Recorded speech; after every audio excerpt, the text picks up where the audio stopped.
raconter aux gens. Nanyosha mkono nikutabiria kwamba Et j'allonge ma main pour prophétiser sur toi. hivi unyoshe yako nageukia huyo. Et comme tu n'allonges pas ta main, je vais parler à l'autre. Il y a un jour où tu ne seras pas honteux. Utatuma habari kwa wazazi wako. Tu vas envoyer un message. Venez voir ce que Dieu a fait. Ninakuombea hii semene. Je prie pour toi cette Utaanzaambia watu. Tu vas dire aux gens. Venez voir. Kazi yanishafungula hapa. Le travail que j'ai commencé. Muone kisi goma inanitika. Regardez comment tout marche. Nakwambia ukamini wiki hii sikawie. Je vais te dire cette semaine ça ne va pas traîner. Se raconter à mon père toute ma gloire. Uambie baba yangu sifa Misri. Et tout ce que vous avez vu. Na vyote ambavyo mmeona. Alléluia. Amen. Alikuwa alienda inuliwa mbali. Il était élevé très loin. Baba yake akaiwa shakufa. Son père avait su qu'il était déjà mort. Alléluia. Alipoinuka. Lorsqu'il a été élevé, il leur a dit venez voir. J'aime le psaume 46. Napenda Zaburi makumi ine na sita. Inasema venez voir ce que Dieu a fait. Kuja utazameni kile ambacho Bwana amefanya. Mungu asipatie vitu vya kufichikiwa. J'ai pris que le Seigneur ne te donne pas des choses cachées. Apatie vitu vyenye watu wazamkuye muone. Que te donne des choses que les gens viendront voir. Salimia mwenzako gloire haifichikake. Salue ton voisin et dis-lui on ne cache jamais la gloire. Hakuna mwanaweza fanyia mariage mshambre yake. Personne ne peut célébrer ce mariage. Parce que le mariage c'est une gloire. Alléluia. Vile Mungu atakufanyia hii semene vitu vitaonekana wazi wazi. De la même manière le Seigneur va te faire des choses visibles. Alléluia. Amen. Tunaenda directement. Nous y allons directement. Verset ya pili tunasoma. Le deuxième verset que nous avons lu. Anasema hivi. On dit ceci. Notre Père qui est aux cieux. Baba yetu uliye juu mbinguni. Car à lui appartient dans tous les siècles. Kwa sababu ni kwake yeye milele. Le règne. Utawala, la puissance et la gloire. Na nguvu na sifa. Makiko tofauti ya puissance na gloire. C'est-à-dire, est-ce qu'il y a une différence entre la puissance et la gloire? Mtu anaweza kuwa na règne. Quelqu'un peut avoir le règne. Na gloire. Et il n'a pas la gloire. Mtu anavuma lakini hakuna kile kinamfanana. Quelqu'un peut prier mais ça ne lui ressemble pas. Mtu anaweza kuwa intelligent.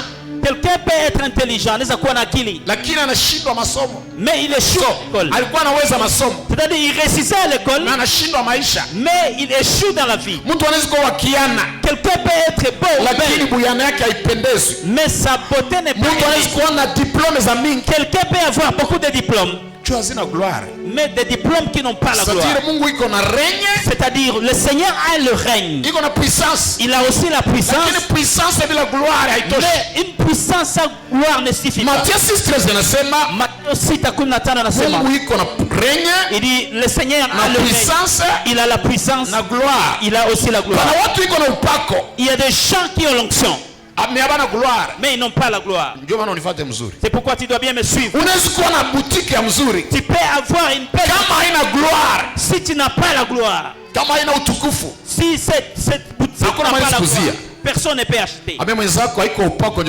Dites à ton voisin, ce n'est pas l'onction. Ce n'est pas le règne que tu manques. Ce qui te manque, c'est la gloire. C'est pourquoi mais aujourd'hui tu auras la gloire. Aujourd'hui tu auras la gloire. Oui.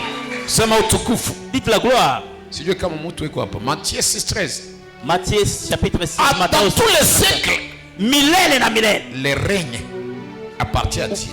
Utawala ni la puissance nguvu et la gloire.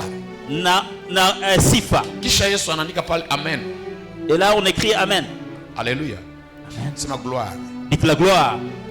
Joseph alikuwa na puissance. Joseph avait la puissance. Parce qu'il alikuwa prophète. Parce qu'il était un prophète. Wa maisha yake. Alikuwa na règne. Il avait le règne. Mais il n'avait pas encore reçu la gloire. Une personne qui n'a pas reçu la gloire de Dieu. Il peut aller de problème en problème. Il a la crainte de Dieu, mais il est affamé et il a beaucoup de problèmes. Il peut avoir beaucoup d'onction, mais il va dormir ventre creux. Le prédicateur qui peut aller les gens seront délivrés. Mais le temps de vous offrir l'offrande du prédicateur. 10 000 francs. 10 000 francs. Puisque tu as la puissance, kwa sababu unakuwa na nguvu, uko na règne, una utawala, na una gloire. Mais tu n'as pas la gloire. Gloire ni vitu yenye viko visible kwa watu La gloire, c'est quelque chose de visible qu'on applaudit. Alléluia. Amen. Aujourd'hui, c'est le culte de la gloire. Tu auras le règne. Tu auras la puissance. Tu seras intelligent.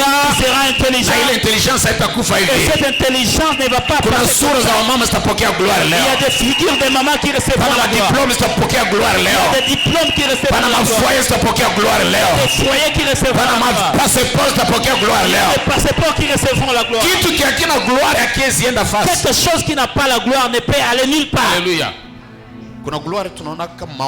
Il y a la gloire que nous voyons dans la prière. Il y a quelqu'un qui peut prier mais il n'a pas la gloire. Lorsque Jésus est parti prier, la Bible dit son visage était transfiguré. Quelqu'un qui prie et qui a la gloire. Alléluia. Et les réponses ne traînent jamais. Parce que Dieu lui-même plus ta gloire lorsque les deux sont combinés. C'est pourquoi quelqu'un te dit je suis exaucé. Jean 17, 22. Et Yohana 17, la Bible dit ceci. La gloire que j'avais, je leur ai donné la gloire que tu m'as donnée. Niliwapa sifa ambazo ulinipa. Je veux que tu me comprennes. Jésus n'avait pas seulement il y a une différence entre l'onction et la gloire. L'onction c'est pour aider quelqu'un. D'accomplir quelque chose facilement. Mais la gloire, c'est la gloire c'est la manifestation que cette onction t'amène. Est-ce que tu me comprends? Et Jésus dit, je leur ai donné la gloire que tu m'as donnée. Je leur ai donné l'onction que tu m'as donnée. Jésus n'avait pas dit niliwapatia upako ambao c'est-à-dire il y a une différence entre l'onction et la gloire. Alléluia. Amen. Dis à ton voisin, tu as l'onction, on ne refuse pas, mais c'est la gloire. Lorsque la gloire de Dieu descendra sur toi, tu n'auras pas le complexe d'infériorité. Tu n'auras pas le mauvais cœur. Tu vas te sentir. Parce que des personnes qui ont la gloire, ils font des ils ne jouent jamais. C'est le niveau d'être béni, c'est le niveau d'avoir la santé de la gloire. Dites à ton voisin la gloire, la gloire, la gloire. Dites la gloire. Dites à ton voisin aujourd'hui la gloire.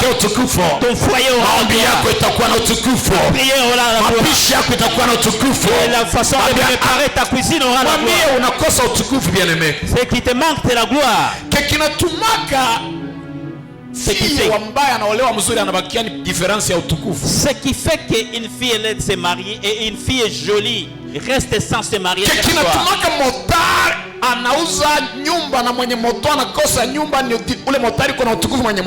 qui fait que le motard achète une maison là où le propriétaire n'en a pas acheté, c'est la gloire. Ce qui fait que vous devez vous postuler mais une personne est rejetée, l'autre est employée. À part l'onction, Jésus avait la gloire que le Seigneur lui a fait. C'est-à-dire Joseph a dit venez voir la gloire qu'il m'a donnée. Il y a la gloire financière. Je vais d'abord parler de la gloire en prière. Si vous priez au moment de la gloire, c'est quoi? C'est la présence de Dieu qui descend là où vous êtes. La chanson qu'on chante, la Shekinah de Dieu qui descend. Si tu étais malade, et cette parfum de Dieu, tu avais dit je ne pardonnerai jamais. Et quand tu sors de la prière, tu avais le mot de Dieu. Il ne faut pas. Lorsque tu pries sous l'onction de Dieu, tu sens comme si tu touches Dieu. L'onction c'est aider quelqu'un. Mais la gloire c'est aider toi-même. Est-ce que tu m'écoutes bien? C'est-à-dire un prophète peut prophétiser sur toi. Un serviteur peut prier pour toi, tu es exaucé. C'est l'onction qui travaille. Mais tu vas passer la nuit ventre clé. Mais si tu as la gloire, celui qui a prié pour toi s'il a la gloire de Dieu, il va prier pour toi en ayant l'argent et le respect, l'honneur. Ce qui fait que tu n'es pas de gloire. Tu fais l'onction, si tu mets l'accent sur l'onction, mais tu ne respectes pas la gloire. C'est ma gloire en finance. La gloire en finance. Quelqu'un qui prie avec gloire. Et soit les messages. Ils prient avec stylo à côté. À tout moment qu'ils prient, ils ont les messages. Le Seigneur leur parle. Yes. Oui. Quelqu'un qui parle à Dieu peut prendre un stylo. Le Seigneur est en train de lui dicter des messages. Tu peux le voir en train de prier en souriant. Il y a des choses qu'il voit mais que toi tu ne vois pas. Tu peux le voir debout. Il prend le coin de la maison. Tu dis mais qu'est-ce qui ne va pas pour lui? La gloire de Dieu l'a enivré. Pourquoi vous verrez quelqu'un prier et dormir par terre? Il oublie qu'il porte le voile. Alléluia. Amen. Vous verrez quelqu'un timide. Mais il commence à crier dans l'assemblée. C'est la gloire. C'est la gloire qui fait que vous demandiez pourquoi on a donné à cette Joseph. Comment Joseph peut devenir premier ministre? À part l'onction, il avait la gloire. Ce qui fait que Jésus-Christ soit honoré. Son Père l'avait envoyé sur la terre avec la gloire. Et puis il nous l'a transmise. Et la deuxième chose, nous avons la gloire en finance. Les quatre coins de la terre te servent. Je suis en train de prier pour toi, tu vas les voir. Cette semaine, tu vas recevoir des appels. Ah oui. Ah oui. Peut-être que tu ne connais pas l'histoire de Joseph. Toute la terre venait acheter la nourriture chez Joseph. Je prie que le Seigneur te donne un restaurant où tout le monde de Goma viendra manger. Je prie que le Seigneur te donne une boutique qui sera connue dans toute la région de Grand Lac. Que le Seigneur te donne une chanson qui ira virale dans toutes les églises. Et ses frères sont venus à la maison. Il leur a montré. Voici ma première maison. Voici ma deuxième maison. Regarde comment je suis devenu. Regarde mes enfants. Le Seigneur m'a élevé. Allez dire aux parents, cette fois-ci vous n'allez pas m'ensorceler. Cette fois-ci vous n'allez pas me jeter dans le trou. Parce que j'ai quitté cette trou. Celui qui a la gloire de Dieu. Personne ne peut mettre la main. Personne ne peut pas mettre contre toi. Lorsque la gloire descend sur toi, personne que le Seigneur te donne la gloire.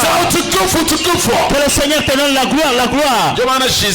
C'est pourquoi Jésus, il leur a dit, Seigneur, donne-leur la gloire que tu m'as donnée. Il y a la gloire financière. Offrir $500, ce n'est pas un problème. Payer les frais scolaires pour 20 enfants, ce n'est pas un problème. Le Seigneur le fera pour celui qui croit. Alléluia. Alléluia. Amen. Alléluia. Amen. C'est ma gloire financière. La gloire financière. C'est pour qui cet argent? C'est pour il a beaucoup d'argent qui ne se soucie même plus de ce peu d'argent. Lorsque tu lessives le vêtement de quelqu'un qui a la gloire financière, et c'est-à-dire ta bonne ne fait pas payer à quelqu'un qui a la gloire financière, parce qu'elle ramasse l'argent dans tes vestes et dans tes vêtements. tu verras l'argent avant d'aller au ciel. C'est la gloire financièrement. Il y a un moment où le Seigneur t'a fait goûter. Tu te souviens? Qui se souvient?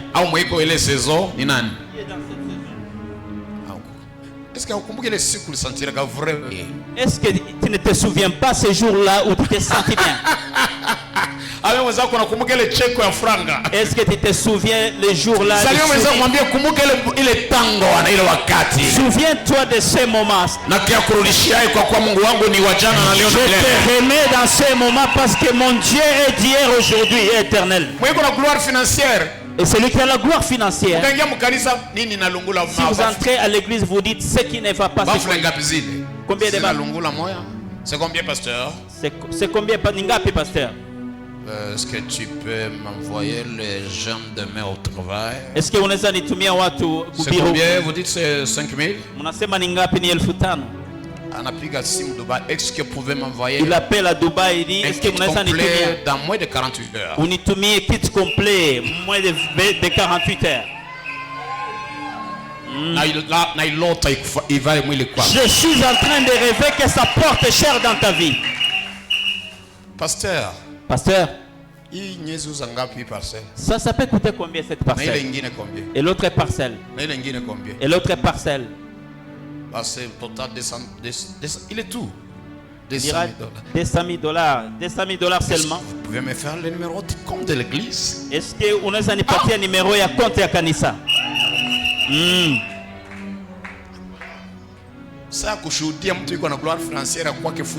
Le temps de témoigner de la gloire financière, il n'y a pas de gloire à l'église. Celui qui a la gloire financière lorsqu'il témoigne à l'église. Même le pasteur dit laissez-lui le temps. Parce qu'il va parler des choses importantes. Que le Seigneur soit glorifié. Je bénis le Seigneur. Nambariki Mungu. Et vous sentez un sourire d'argent. Que le Seigneur te remette ce sourire. Le poids que tu avais. Tu venais à l'église. Les servantes ne quittaient pas ta maison.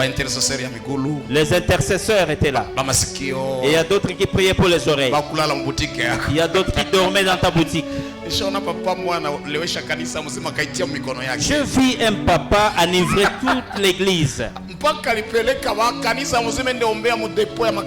Jusqu'à prendre toute l'église et aller prier pour des poissons, des dépôts de poissons.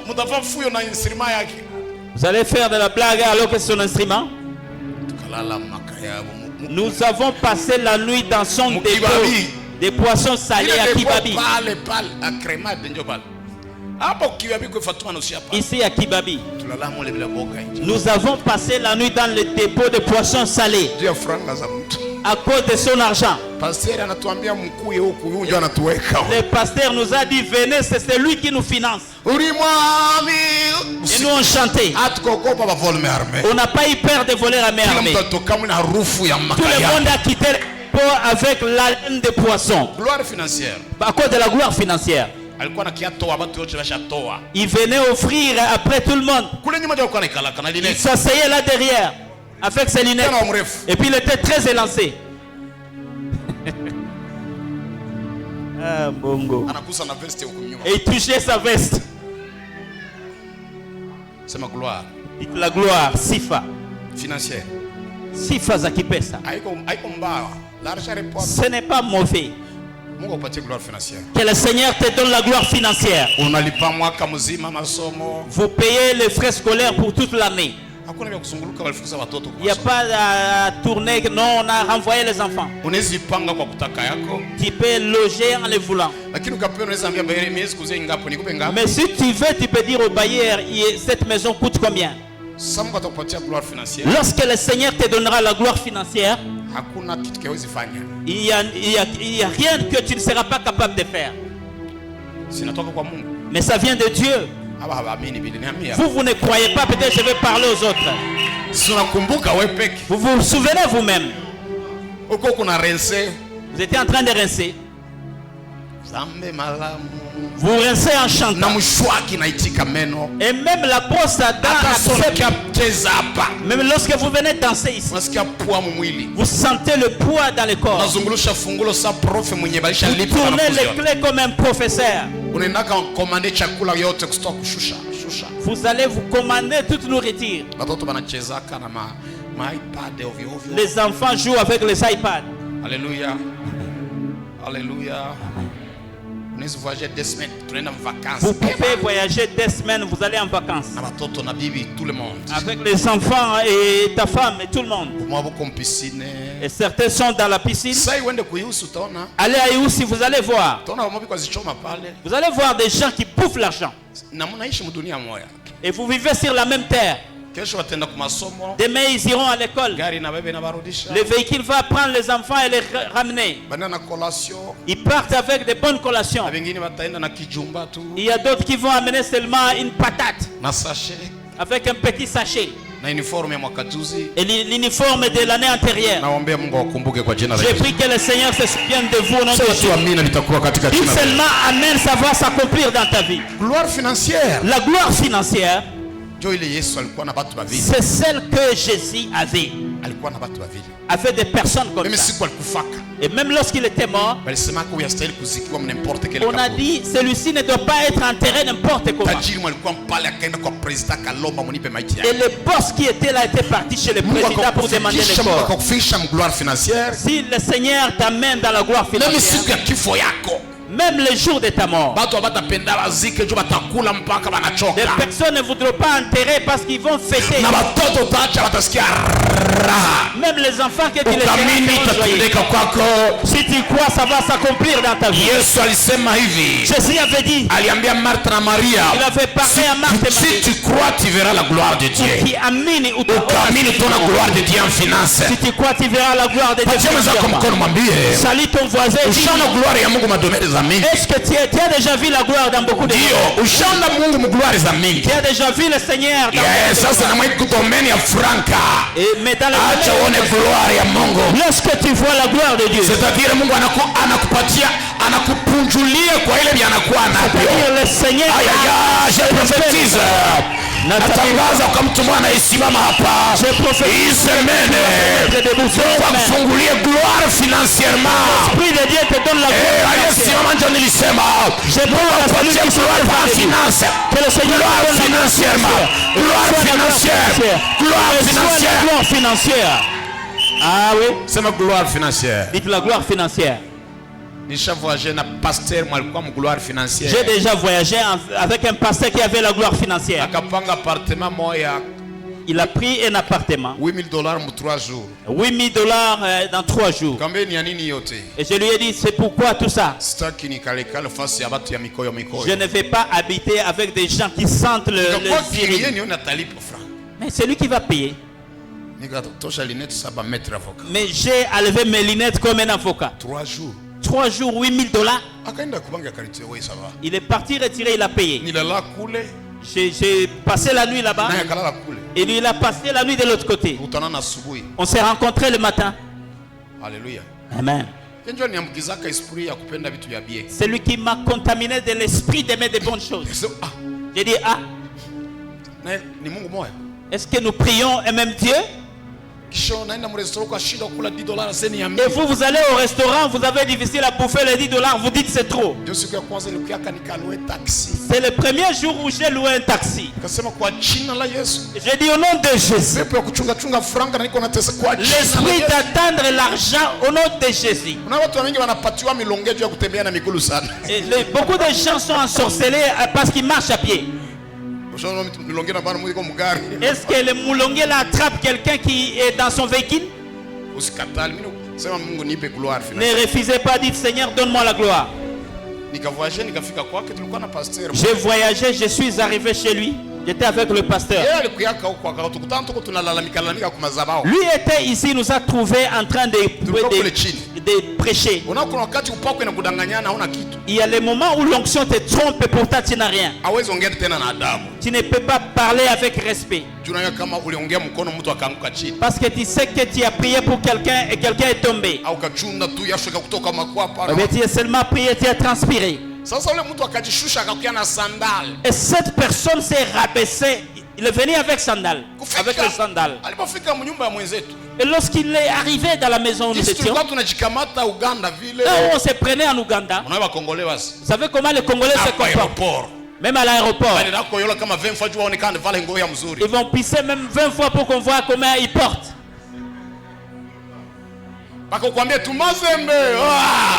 c'est quand on crie seulement Mazembe. Même si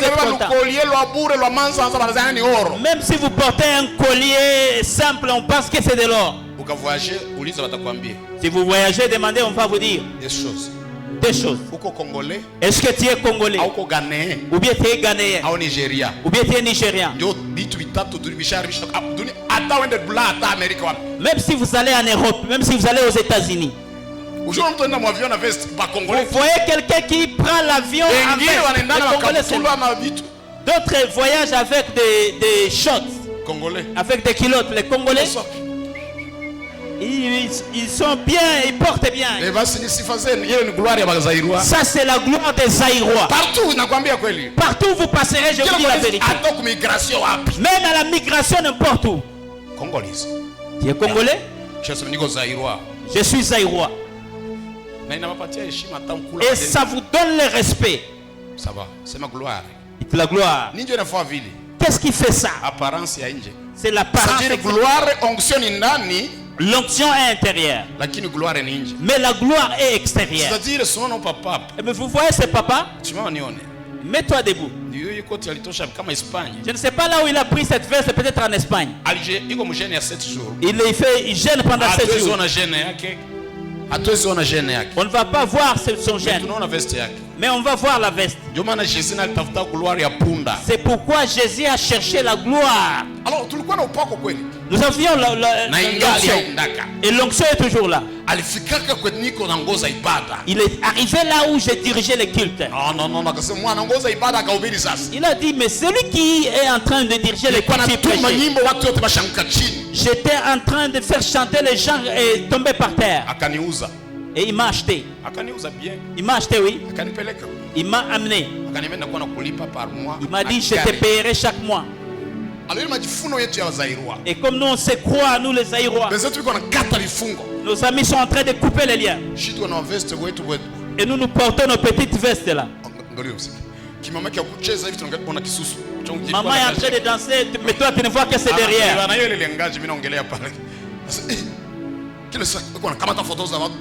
À tout moment vous prenez les photos des gens. Il est en train de noter que ces gens ne peuvent pas être engagés à l'église. Ce sont des aventuriers. En arrivant à la maison, vous voyez quelqu'un qui change de veste 3 fois par jour. Il est venu pérer, il pensait qu'il allait chez les milliardaires. Ce n'est pas une histoire fausse, c'est une vraie histoire. En arrivant à la maison, dans la maison de quelqu'un,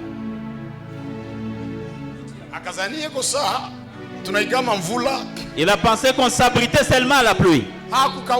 Il n'a pas traîné. Il a dit, un homme de Dieu ne peut pas habiter dans une maison pareille. Vos onctions sans gloire là-bas. Le papa a dit, je ne peux pas travailler avec ces gens, ils ont la malédiction.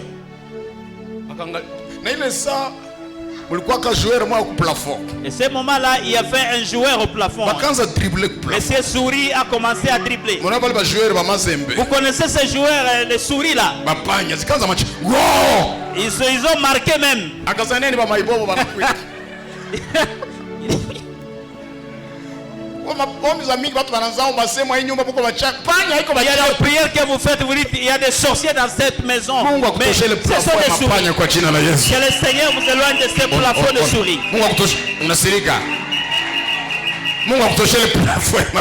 Que le Seigneur vous éloigne de ce plafond de souris. Dites la gloire. C'est ma gloire. Dites la gloire. Vous voyez quelqu'un qui n'a pas la gloire avec son téléphone. Son téléphone est lié par des élastiques. Il y a des microphones qui n'ont pas la gloire ici. Ça n'a même pas de bouchons. Les piles sont visibles. Il y a des chaises qui n'ont pas la gloire. Je me suis assis sur une chaise. Heureusement, c'est des enfants qui étaient polis. Aujourd'hui, vraiment, je pouvais être allé viral sur TikTok. Je me suis assis sur une chaise, je suis tombé par terre. Et j'ai regardé tous les impolis. Personne ne s'est moqué de moi. Et d'autres enfants qui ont l'éducation de base n'ont pas voulu même regarder. Parce que j'ai dit, il ne manquera pas quelqu'un qui va me filmer peut-être. C'est cette chaise-là. Je suis tombé patte à l'air. Parce que la chaise là n'a pas la gloire. Il y a des chaises dans nos maisons où vous vous asseyez, on commence à... Il y a des véhicules qui n'ont pas la gloire. Nous avions un véhicule comme ça. On partait bien vêtu, on est parti prêcher. Vous savez comment il porte bien la veste. En arrivant à Dream Hotel, 3.0. Et le véhicule était tombé en panne. Et nous avons enlevé toutes nos vestes. Et le véhicule qui n'avait pas la gloire nous a humiliés. Je suis en train de parler de la gloire dans les business. La troisième gloire, c'est la gloire dans les business. Si le Seigneur mettait la gloire dans ton business, les gens vont porter tes marques. Les gens vont porter tes marques et tes coutures.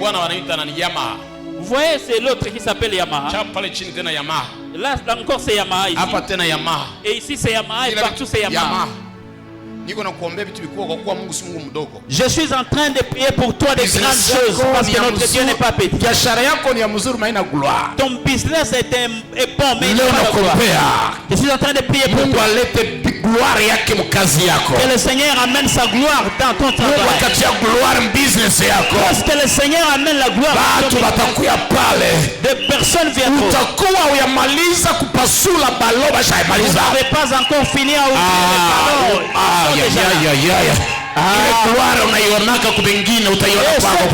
Vous la voyez chez les autres, mais vous allez la voir chez vous. Il y a la gloire matérielle, sifa za kivitu. Le Seigneur te donne des choses luxueuses. Joseph en avait. Et il a dit, venez voir. Lorsque le Seigneur vous combattait, lorsque le Seigneur nous combattait, lorsque le diable nous combattait, je me souviens une personne qui me connaissait à l'époque. Alléluia. En tout cas, on n'a pas grandi dans la pauvreté extrême, non. Nos parents se sont efforcés de leur manière. Celui qui m'a connu m'a rencontré quelque part dans le chemin. Un pasteur qui est déjà mort. À cause de la peur, j'avais ma porte qui était... Opération chauffeur fanya kazi. Et donc c'était l'opération qu'on voyait faire le travail. Quand je parle, je t'encourage. Peu importe l'état où tu es, le Seigneur va t'en sortir. Verbe ouvrir la porte par le fait so présent. Et le verbe kufungula mlango na vodo. Est-ce que vous voyez ça? Vous faites semblant. On s'est rencontré chez Maman Bisso. Heureusement l'ange gardien était là. Opération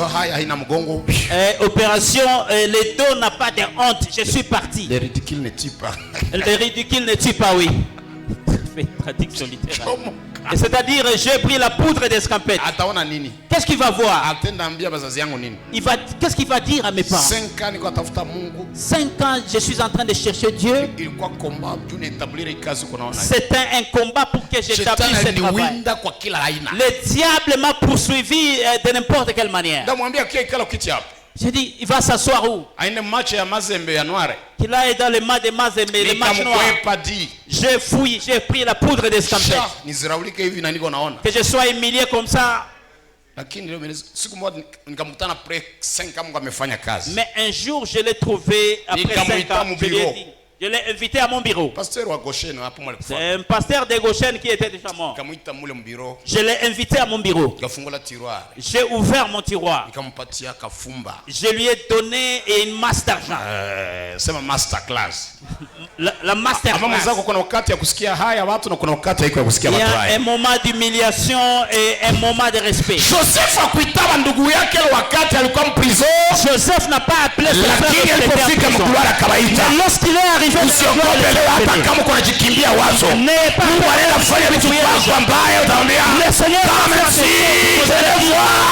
que Dieu a fait, pokea vitu ya utasikilia haya, pokea nyumba ya utasikilia haya, pokea gari ya utasikilia haya, pokea sante ya utasikilia haya. Unanikwaza natabiri kwako kama nabii wa Bwana, Mungu akupatie hautakupa mtu tena. Joseph akaona venevwa. Joseph a dit kuja muone. Alléluia. Ah oui. Amen. Alléluia. Amen. Alléluia. Amen. Kuyaone. Venez voir. Accepte qu'on te mette dans les listes noires. Ne refusez pas. C'est ma gloire matérielle. Dites sifa za kivitu. Je ne vous apprends pas les choses qui vont vous amener l'envie, non. Moïse est quelqu'un qui vous fait sortir de la souffrance. Mais Josué, son rôle, c'est de t'amener à Canaan. Canaan, c'est quoi? Alléluia. Canaan, c'est où? Moi, je ne savais pas utiliser l'ordinateur avec mes deux mains. J'écrivais comme ça, comme un enfant. Mais quelqu'un qui m'a amené à Canaan, c'était un garçon qui s'appelait Christian Malira. Je le vis en train de saisir avec des mains. Ah bon? J'ai dit, ah bon? Je suis en train de vous enseigner. Et moi, j'ai appris. Alléluia. Amen. Quand nous entrions au restaurant, j'ai regardé d'abord les prix des menus. Mais je suis parti avec quelqu'un au restaurant qui n'a pas demandé les prix. Il a juste mangé. Et puis il a dit, je vais payer combien? Il n'a pas demandé. Cette personne m'a amené dans une dimension de ne pas craindre ce qu'il va manger. Est-ce que tu comprends? Il y a un moment où le Seigneur acceptera que tu travailles chez Potiphar. Pour que tu vois comment des toilettes modernes fonctionnent. Pour que tu vois comment on range les choses, les tables. Pour que ça entre dans ton subconscient. Je n'avais pas la carte bancaire, je ne savais pas c'était quoi. Mais je me suis promené avec quelqu'un. Je l'ai vu entrer à Youssi. C'était un blanc. Il est entré quelque part, il a manipulé. Et l'argent était sorti. Mais ça c'est quoi? D'autres personnes ne marchent pas avec des poches bombées. C'est-à-dire lorsque nous prêchons des choses de grande dimension, c'est-à-dire le Seigneur va t'amener dans une autre dimension. J'avais suivi le documentaire d'Alpha Lukao. J'ai vu ces véhicules avec des valeurs atteignant jusqu'à 50 millions. Ça c'est le même Dieu, non? J'ai dit, mais nous prions le même Dieu. J'ai dit, Seigneur, tu ne vas pas m'amener dans ton ciel sans que n'entrez pas à l'église et avoir des amis qui ne t'amèneront pas dans la terre promise. L'idée d'arranger notre bureau, où est-ce que nous l'avons pris? J'étais à l'église Chapelle des Vainqueurs. J'ai vu un pasteur être reçu à l'église avec des classeurs.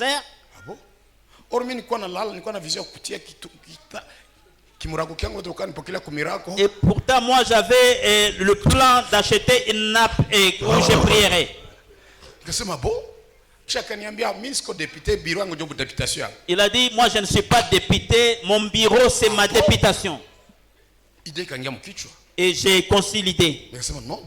Je dis donc, c'est possible, le bureau est il n'a que le bureau soit là.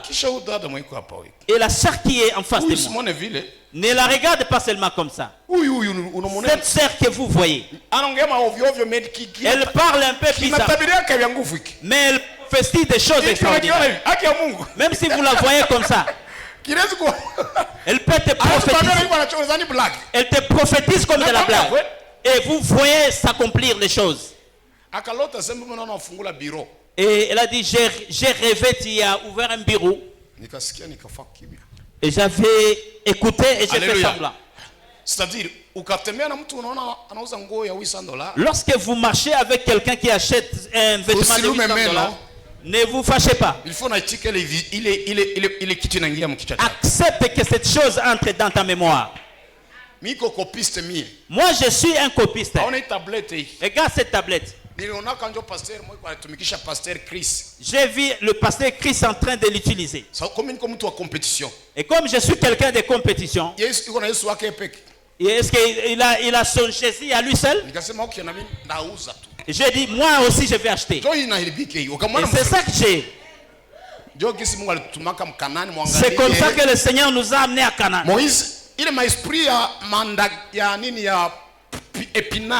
L'esprit là de légumes d'épinards était dans leur tête pendant 4 siècles.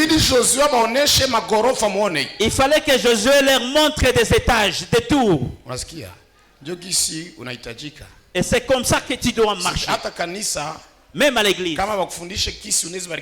Si on ne t'apprend pas comment tu seras béni, tu ne seras pas béni.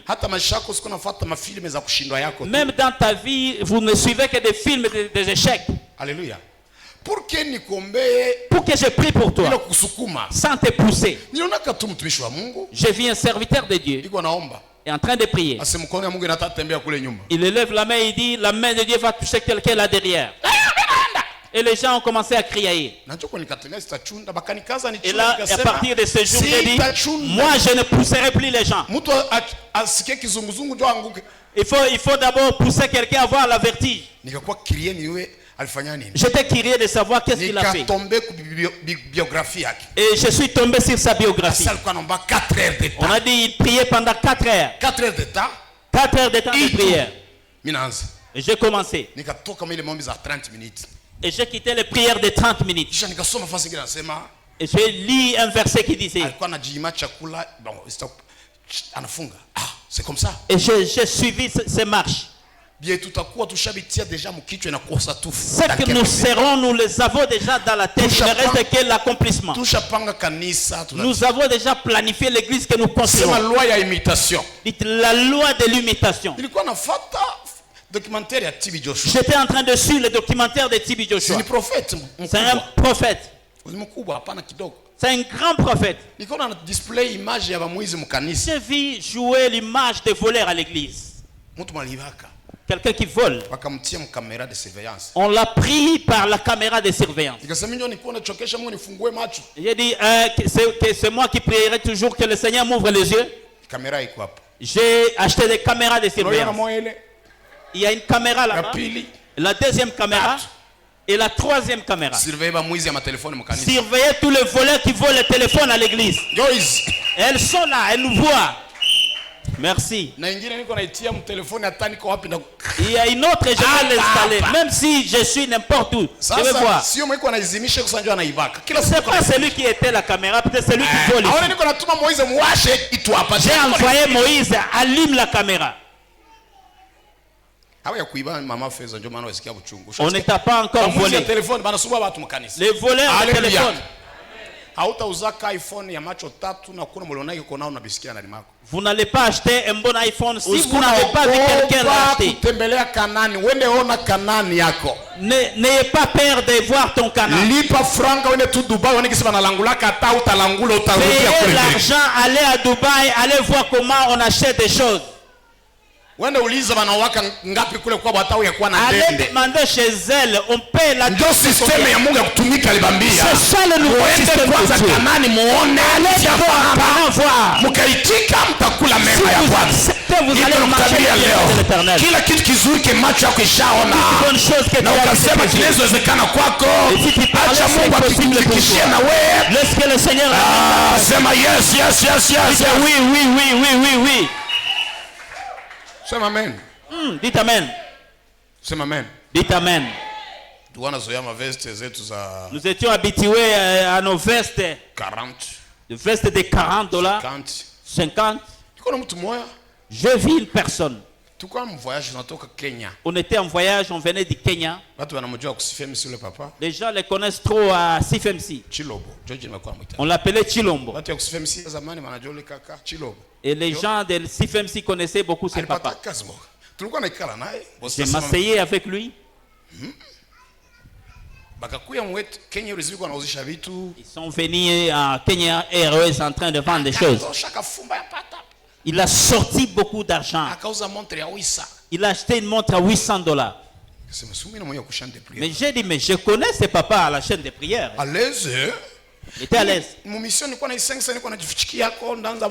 Et moi, j'avais mon petit $500 que j'ai caché. Je disais le capital pour commencer la vie. Il a acheté un parfum, un déodorant. Il était à l'aise. Je ne vais pas dire d'autre chose qu'il avait commandé. Et j'étais en train de le voir. Alléluia. Amen. Alors, ce n'est pas très longtemps. Les jours de mariage. J'étais avec Papa Daddy. Platini. J'ai dit, tu dois acheter cette chaussure. Hein. Vous savez, mon mariage a été combattu pendant combien d'années? Oui, attention. Faites attention. Il y a des choses que le diable n'accepte pas que nous recevions jusqu'à ce que nous transpirions. Il y a des gens qui ont cherché le visa pendant 20 ans. Même Abraham avait l'argent facilement. Mais pour avoir Isaac, et il y a des requêtes, avoir Isaac. Les requêtes Isaac. Les requêtes Isaac. Pour l'atteindre. 25 ans. 25 ans de souffrance. 10 ans. 10 ans de souffrance. Rachel. Il y a d'autres requêtes qui s'appellent Rachel. 14 ans, papa. 14 ans. Et pour Léa, c'est 7 ans. Il y a une vie que tu n'auras pas. Il y a les stabilités.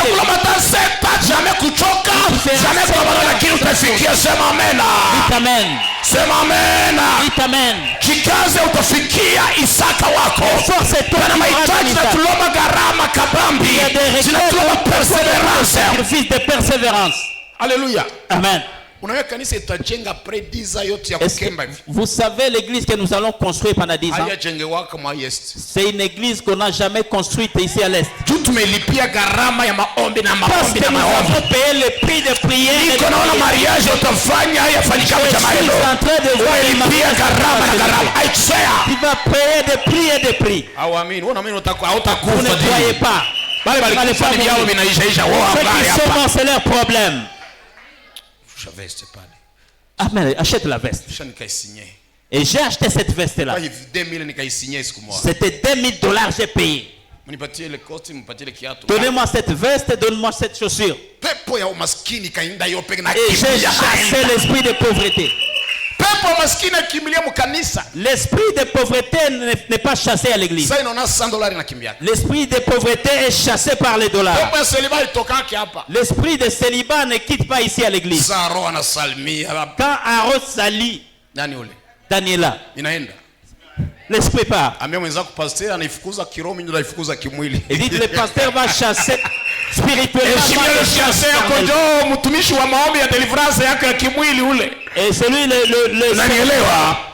des choses spirituelles. C'est-à-dire, le pasteur va chasser l'esprit spirituellement et moi je vais le chasser charnellement. Va parler à cette fille. C'est moi qui fera la délivrance de ton célibat. Voilà. Voilà. Voilà. Est-ce qu'on peut applaudir? Et anasema kweli afiche.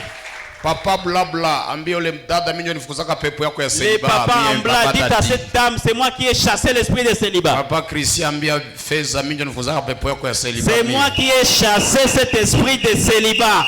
Papa oui. Ah oui, Papa Janvier parle à elle, c'est moi qui ai chassé l'esprit. Et moi je lui parle, je lui dis c'est moi qui ai chassé l'esprit. Il y a quelqu'un qui chassera l'esprit de célibat. Il y a une personne qui chassera l'esprit de chômage. Il y a une personne qui chassera je prophétise toi. Reçois au nom de Jésus. Il y a la gloire vestimentaire. Les vêtements. Kuna gloire ministérielle. Kuna kuwa na sifa ya kihuduma. Miujiza harambe. De miracles en abondance. Lorsque le Seigneur t'utilise dans cette gloire, vous sentez que le culte ne finit pas. Vous avez déjà rêvé. Il y a la gloire conjugale. Dans le foyer. Vous sentez que ça peut rester comme ça. Ça chasse l'esprit de sommeil. C'est la gloire ministérielle. La gloire ministérielle. C'est la gloire dans les foyers. Sifa katika unyumba. C'est la gloire mu foyer. Sifa katika unyumba. C'est-à-dire, il y a beaucoup d'amour comme quelqu'un qui s'est marié aujourd'hui. Que le Seigneur te ramène cette gloire. Lorsque ton mari ne t'a pas encore touché, il n'est pas calme. À tout moment, il veut toucher tes cheveux.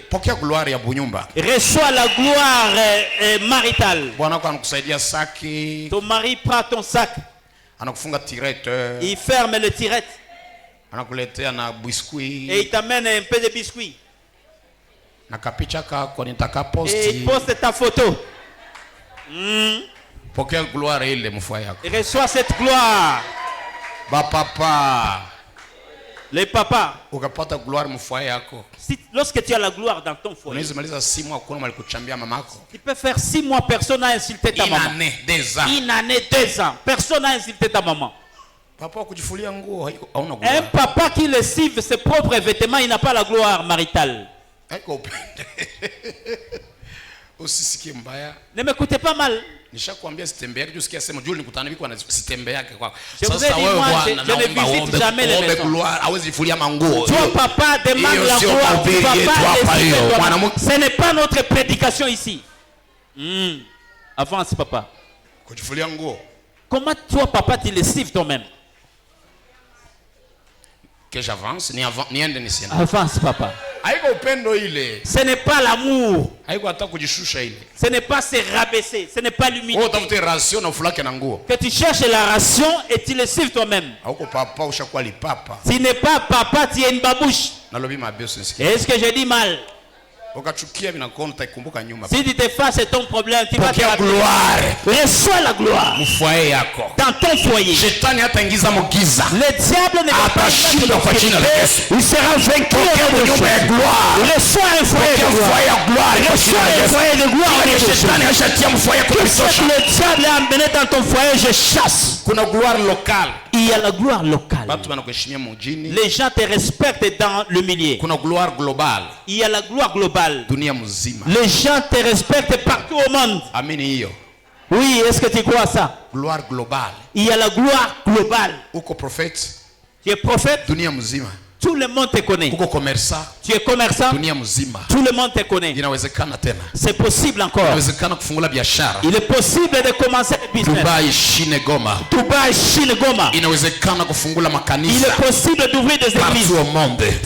Na kutabiria kwa jina la Yesu. Je prophétise sur toi. Pokea gloire nationale. Reçois la gloire nationale. Gloire provinciale. Reçois la gloire internationale. Reçois la gloire internationale. Gloire internationale. Reçois la gloire internationale. Ya mwisho kuna gloire professionnelle. Et la dernière gloire, c'est la gloire professionnelle. Mtu anapata contrat. Vous signez un contrat. Aseme napata contrat. Vous signez un contrat de 5 millions de dollars. Un contrat de 25 milliards de dollars. 25 milliards de dollars. Aseme ni fournir Congo mzima matala. Vous allez fournir tous les Congos. Na yamini itafanyika kwako. Je crois que ça va faire. Pokea gloire professionnelle. Reçois la gloire professionnelle. Aseme niambie ni fournir. On me dit, vous allez fournir tous les militaires, vous allez les fournir des postes. Vous allez fournir aux établissements scolaires des fournitures. L'avantage de la gloire, c'est quoi? Ça vous amène la protection. Celui qui a la gloire de Dieu. Esaïe l'avait vu. C'est parce que je n'ai pas porté le vêtement là des Nigériens. C'est Moïse qui aime ces vêtements. Qui porte les boubous, les gros boubous là.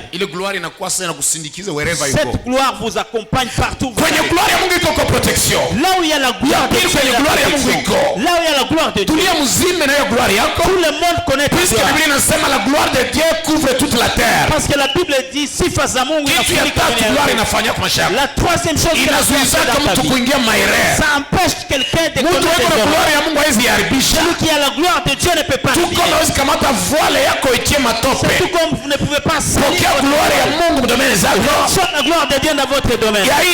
La quatrième chose, ça vous couvre contre les erreurs professionnelles. La cinquième chose, ça vous donne la bonne santé. Ça vous donne la réussite. Tous les démons vous craignent. Parce que les démons ne peuvent pas s'approcher là où il y a la gloire de Dieu. Ces requêtes sont exaucées. Philippiens 4:19 tia yopale. Philippiens 4 gloire ya Mungu inakupatia sagesse. Sifa za Mungu zinakupatia hekima. Inakupatia na faveur. Ça vous donne la faveur. Ile mnataka kibali. Kibali ni mtoto wa gloire. Et la faveur c'est le fils de la gloire. Namna gani unaweza activer la gloire? Mais comment vous allez activer la gloire? La première chose, louange. La louange. Itu louange. Cette louange ici. Louange ni nini? La louange c'est quoi? Haiko kuimba nyimbo obrigado chikungwe na majiba. Ce n'est pas chanter obrigado, obrigado. Au hiyo ndio maana yake nini? Vous ne savez pas ce que ça signifie. C'est quoi? Louange ni kuimba bitu vyo unaelewa. La louange c'est parler des choses que vous connaissez. Alléluia. Amen. Nina baba yangu asiyeshindwa kamwe. J'ai mon père qui n'échoue jamais. Hii nayo itapita ni louange ile. Ça va aussi passer. Ce sont des louanges. Ni kuangalia kwenye Mungu anakutosha na kuoko na la louange c'est voir là où le Seigneur t'a pris et là où tu vas. Louange ni kutapa Mungu. La louange c'est l'adoration. L'adoration. Adoration inatira ka gloire. L'adoration attire la gloire. Ndio maana mimi naicheka 1h30. C'est pourquoi je mets l'adoration, je donne 1h30 à l'adoration. Inaweza shinda usiku mzima. Je peux passer toute la nuit. En train de jouer des cantiques de louange quand je prie. Adoration. L'adoration. L'adoration. Des personnes avec qui nous avons prié hier en intercession. Ou bien des personnes qui viennent à la fin du mois. Nous attirons la gloire. Lorsque la gloire descend, vous nous voyez dire à l'esprit comme ça seulement.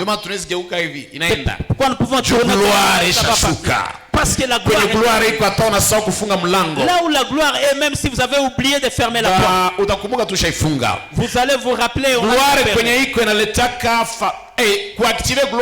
Pour activer la gloire, il faut méditer sur la présence de Dieu. Tu dois méditer la présence de Dieu. Les personnes avec lesquelles nous prions, j'ai constamment le Seigneur devant ma face. Vous m'avez entendu parler, chanter cette chanson. Parce que je le voyais ici. Alors, et je me suis dit, qu'est-ce que je vais prier? Et le papa est là à la fin. Lorsque tu as des requêtes, le Seigneur se présente. Vous êtes remplis. Est-ce que tu on n'a pas prié. Nous avons chanté parce que comment activer la gloire de Dieu? On peut prier pour toi, la gloire va entrer. La communion. Lorsque vous vous rassemblez, vous priez ensemble, il y a la gloire de Dieu. C'est pourquoi vous ne nous trouverez jamais prier si la gloire de Dieu n'est pas là. Même si vous trouvez la gloire ya Mungu, le culte c'est comme le fête de mariage sans le mari. On dit il y a mariage et on ne voit pas le mari. Le culte n'a pas la gloire de Dieu, c'est pas c'est juste j'aime la gloire. Napenda sifa. Gloire ya Mungu ndio inatuma mtu akiwa ibada anavunjika mwana anarudia anafarijika. Sifa za Mungu ndio gloire ya Mungu ndio inatuma unangara na unafuraka. Gloire ya Mungu ndio inatumaka Bwana ukatala na kuendelea. Gloire ya Bwana ndio inatumaka mahitaji yanajibiwa. C'est la gloire de Dieu qui cause l'exaucement. Et mon Dieu pourvoira tous vos besoins. Na Mungu atajibu kwa mahitaji yenu yote. Selon sa richesse. Kupitia utajiri wake. Avec quoi? Pamoja na sifa. Même Mungu richesse yake bila gloire haiko richesse. Même la gloire de Dieu, la richesse de Dieu sans gloire n'est pas une richesse. Selon sa richesse avec gloire. Akipitia kwa utajiri wake na sifa. Utajiri na utukufu. C'est-à-dire la gloire et la richesse. Vous pouvez donner une offrande et puis le Seigneur donne la gloire. Et vous pouvez craindre les péchés. Et la dernière chose, les rêves qui te montrent que Dieu est dans la gloire. Lorsque vous rêvez porter des vêtements bleus, oh my God, le Seigneur vous lorsque vous rêvez porter des vêtements bleus, ça c'est la victoire. Ça c'est la victoire dans tes problèmes. C'est une forte gloire et la sanctification. C'est qui ont porté des vêtements blancs. La troisième chose, quand vous vous réveillez, vous sentez comme si on était en train de vous oindre de l'huile par la tête. Vous touchez, vous voyez de l'huile. Le Seigneur vous a donné la gloire. Et la troisième chose, vous rêvez être électrocuté. Vous rêvez électrocuté. Et vous vous sentez trembler et frissonner. Ça c'est la gloire de Dieu qui vous attrape. Ne pensez pas que vous allez mourir. Et la quatrième chose, vous rêvez votre corps. Vous rêvez votre corps. Vous voyez un corps noir. Et vous le voyez vous-même. Ce n'est pas la mort. Sachez que votre ancienne personne avec des liens. N'allez pas dire l'esprit des morts, chasser l'esprit des morts. Ça c'est votre ancienne personne. Et notre songe qui vous montre la gloire. Si vous rêvez prier en adorant, et vous vous réveillez comme ça, vous sentez pleurer. Et ce jour-là, vous avez été visité par la gloire de Dieu. Vous étiez en prière au chantier. Oh, gloire.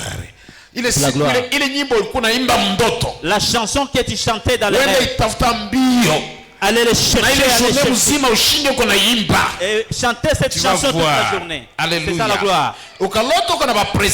Si vous rêvez marcher avec des présidents, et vous marchez sur le tapis rouge, ne dites pas ce sont les satanistes, non. C'est le Seigneur qui vous invite dans une vie de gloire. Vous rêvez en train de causer avec des grands prophètes. Vous marchez avec des présidents. Pas des présidents qui sont déjà morts. Sachez que le Seigneur vous invite dans une grande gloire. Commence à prier et change tes prières. Vous avez rêvé, salué et vous parlez. Vous saluez l'autre là. Vous saluez Trump. Ne pensez pas que c'est des esprits. Peut-être si tu suivais tes vidéos, si tu ne suivais pas tes vidéos, le Seigneur vous dit, mon fils, change priere zako, waze waza Sauli Bwana, ninakuandalia kufanya saa Trump, ninaandaa kufanya Sauli mnaona pale. Usikatale, unaitika oui papa je crois que unaitika automatiquement. Mungu amekuleta. Joseph alionaka mwezi, est-ce que unafika kwa mwezi? Joseph avait la ligne, est-ce qu'il pouvait atteindre la ligne? Na aliamini. Et il a il y a d'autres rêves où vous voyez des choses que personne ne peut.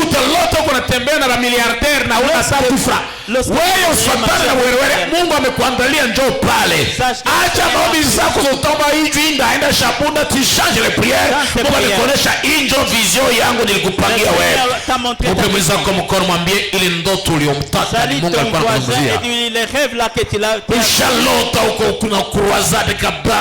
unatia mkono watu wanaanguka chini.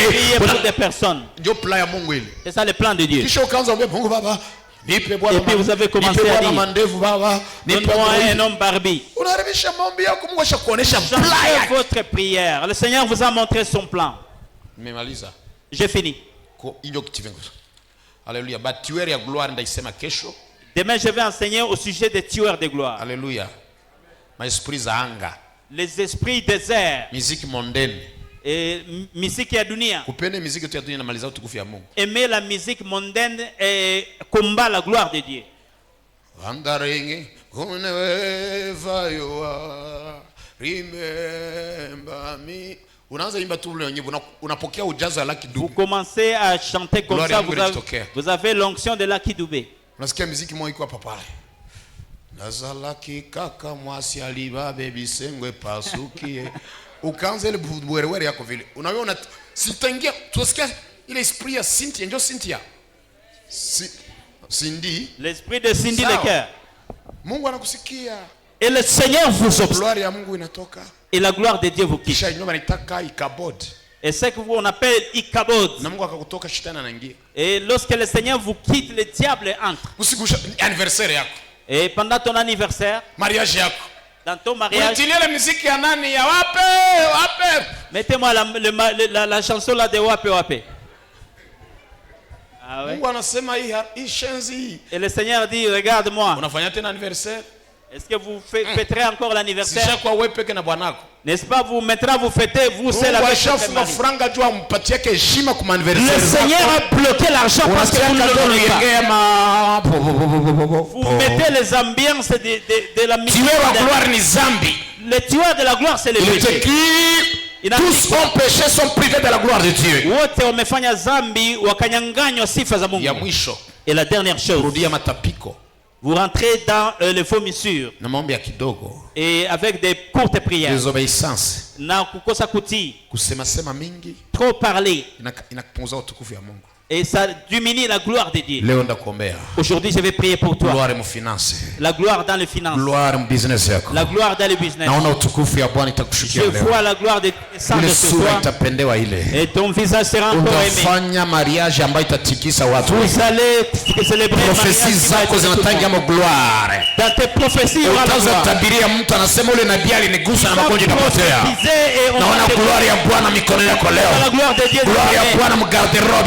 La gloire de Dieu utaanza kupatia mtu manguo anaanza maisha. Gloire materiel utaipokea leo. Gloire sur le plan spirituel utaipokea leo. Utapokea mavoyage ya gloire. Utapata marelation ya gloire. Salaire ya gloire. Utazala watoto ya gloire. Ninakwambia iko kutania.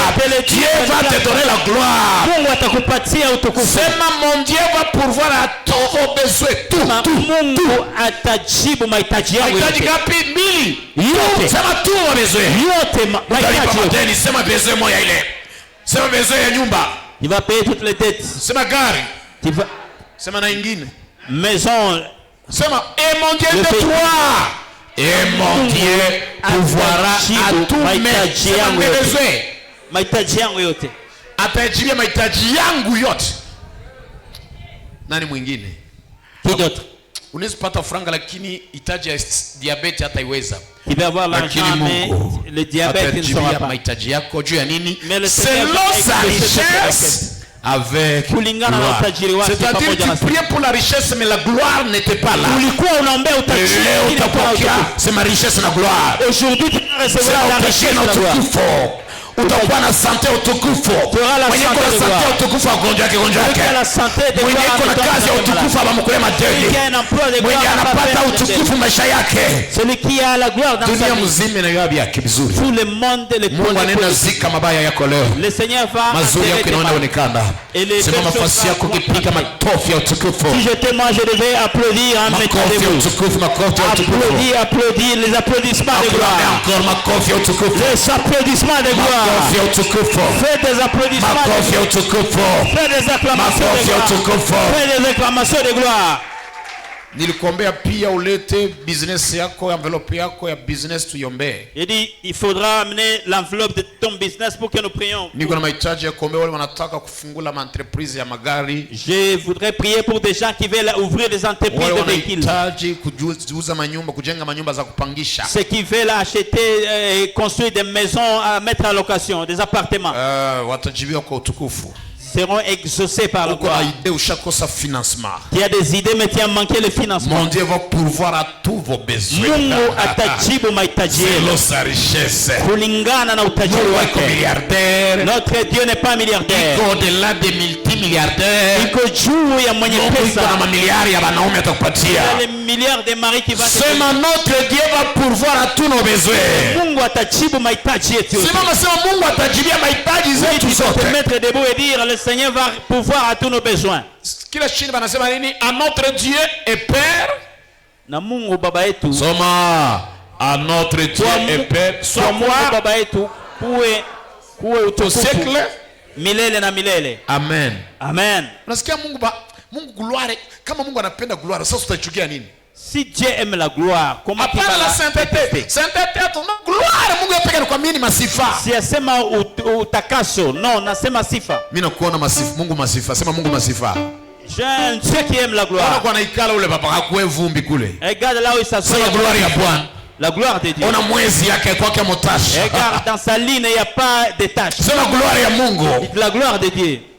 Watu wangapi wanatembea na mafere hapa? Combien de personnes marchent dans les affaires? Masifa jambo. Tuabudu masifa wetu wa mbinguni.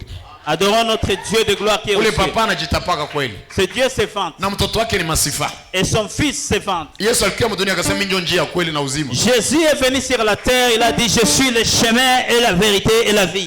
Maki na nyinyi ndio milima na mauti. Et vous qui êtes vous êtes des montagnes et la mort. Kisha kajita mimi ndio maji ya uzima. Il a dit moi je suis l'eau de la vie. Na nyinyi ndio maji ya uchafu. Et vous êtes l'eau sale. Je suis l'arbre de vérité. Et le Seigneur va te donner la confidence. Et je suis quelqu'un qui est dans toute la famille. Joseph avait prophétisé. Il a dit la lune. Le Seigneur aime des personnes qui moi je vais tuer ce c'est moi je vais gagner. C'est moi je vais gagner.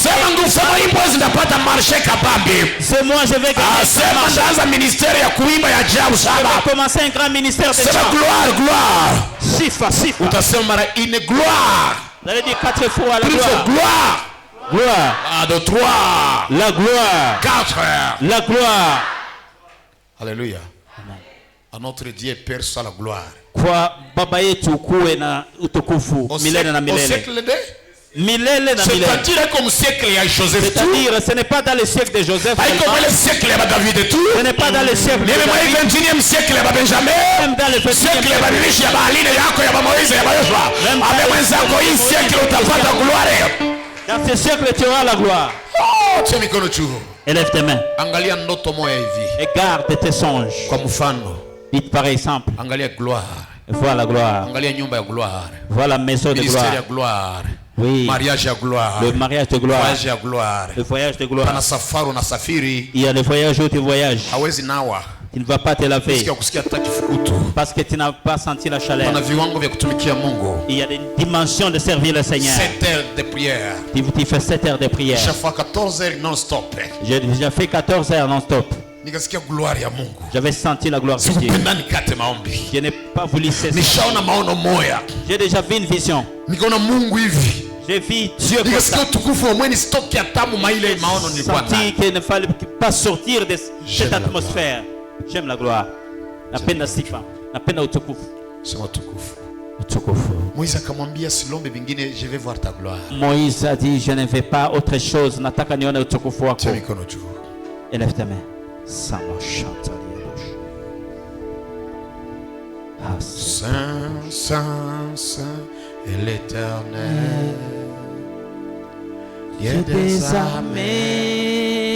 Tu es saint, tu es saint.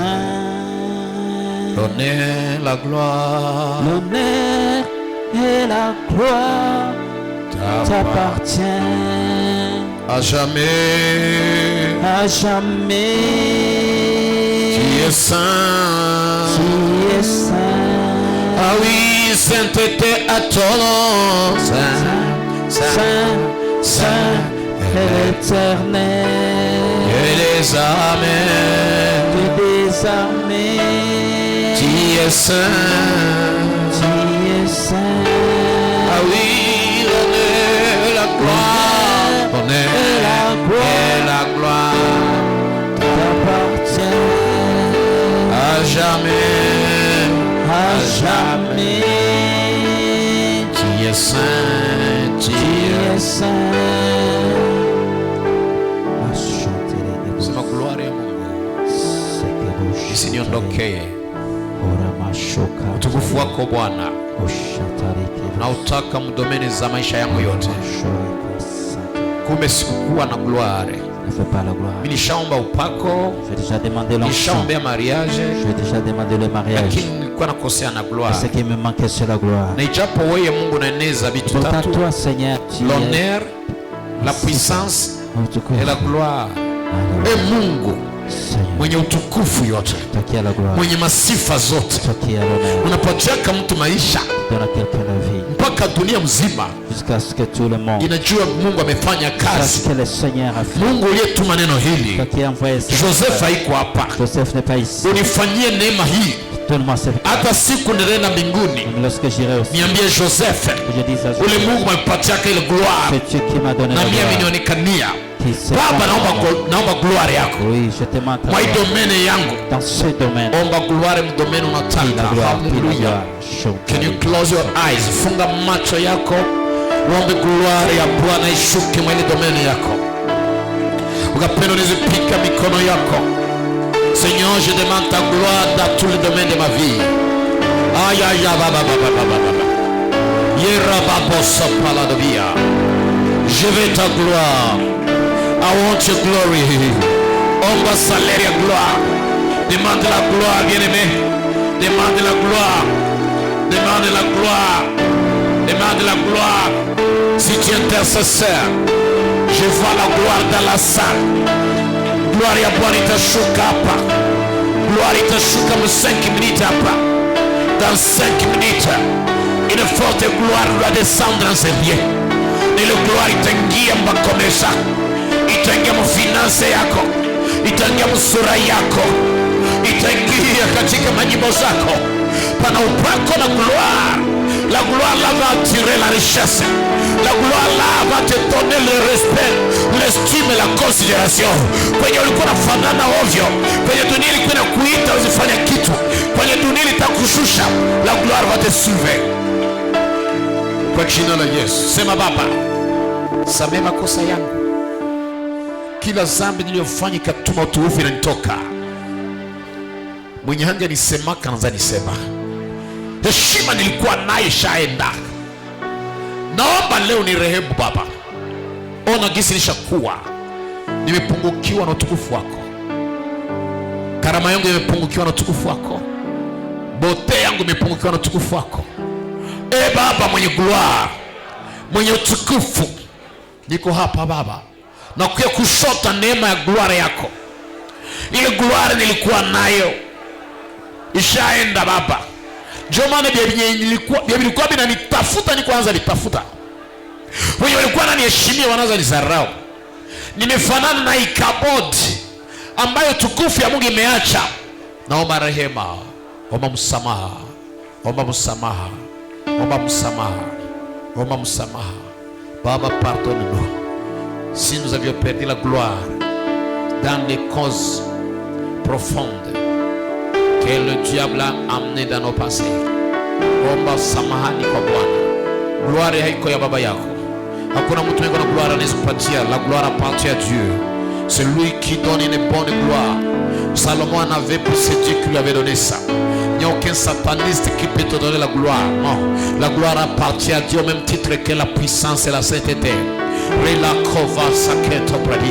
Je n'en disconviens pas, tu es intelligent, mais ton intelligence n'a pas la gloire. Je ne refuse pas que tu aies l'onction, mais ton onction n'a pas la gloire, puisqu'elle n'attire pas quelque chose qui éclate. Dis-toi, Seigneur, pardonne-moi aujourd'hui. Anayepungiwa na tukufu ni kama mtu mwenye buchi. Ndio maana walilotaka mtoto zako hauvale. Si dans les songes tu te vois ni, ile ni signe kuambia kwamba you don't have glory. Omba utukufu ya Bwana ikurudilie tena. Kama mtu mwenye hangesema na wewe anaanza sema na wewe. Kama mtu anaweza kupiga vita anamaliza na simu angana pumua bien. C'est-à-dire tu es privé de la gloire. Omba gloire kama unashinda msoko na uzishe. Donc ton travail privé de gloire. Kama unalomama kazi lakini bakuambusha ke, tu es privé de la gloire. Omba gloire. Bwana alikuwa anakupenda sana kitetemeka. Leo anaanza kuona tusa kopo. C'est-à-dire tu es privé de la gloire. Kama wewe tena masomo, tu es privé de la gloire. Can you ask the Lord, forgive me Jesus. Unihurumie na unishe gloire yako. Tishate mtete konta. Ulikuwa ukiadore machozi na kutoka. Aya baba, omba gloire. Ulikuwa unapendewa sana ungali na kenza. Ungali na venta, mais leo rien. C'est Dieu qui est privé de la gloire. Mwambie mon Seigneur, donne-moi ta gloire. Je vais voir encore ta gloire. Kwa jina la Yesu. Sema vase tunashikana mikono hivi. Je n'ai pas beaucoup de prières. Hakuna mataika la gloire inatatembea. Bali niambia mu 5 minutes. Ndio mimi nakimbia mbio 5 minutes spite pale. Hallelujah, hallelujah, hallelujah. Hallelujah. Unasikia gloire bali niambia hizo niziandike.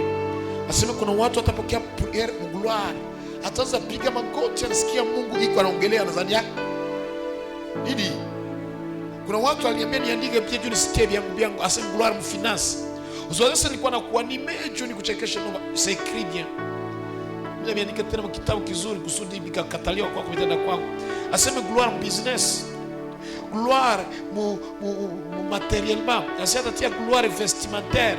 Hawezi kana fundisha juu sifundisha kile Mungu ayaniambia nifundisha hapa. Asema tutapatia gloire ministérielle comme Esaïe chapitre 6. Utapata gloire tapis rouge na honneur ma fanfare zinakuchunga quelque part.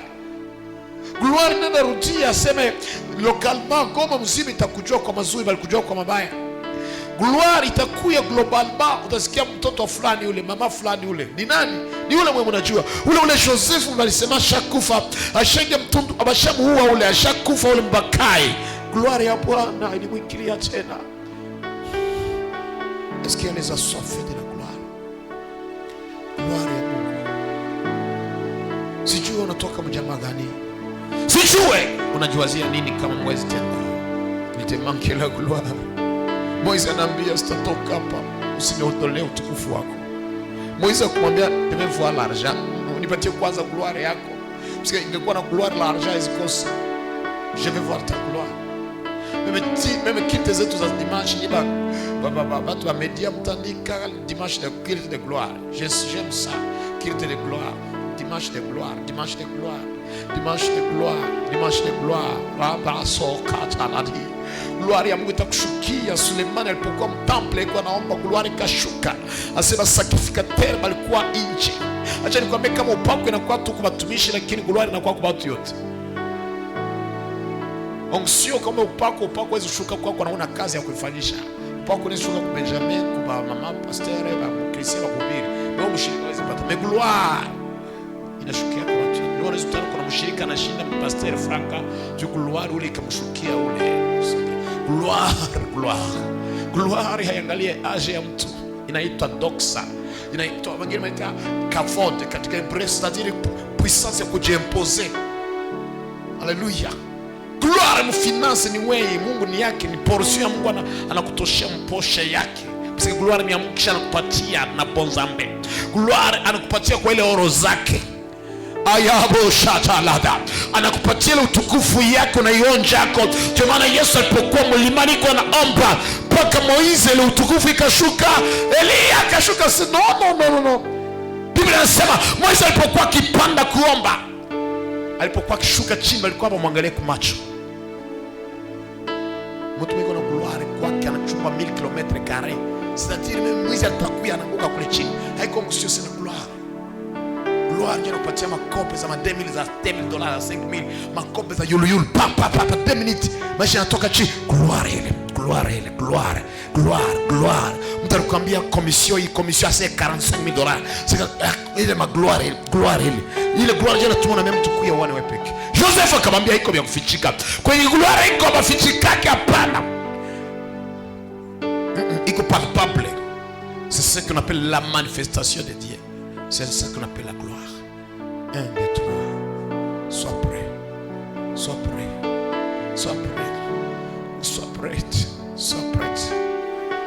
Si kisu utaanza, mmeniambia tu leo ni kitu cha gloire.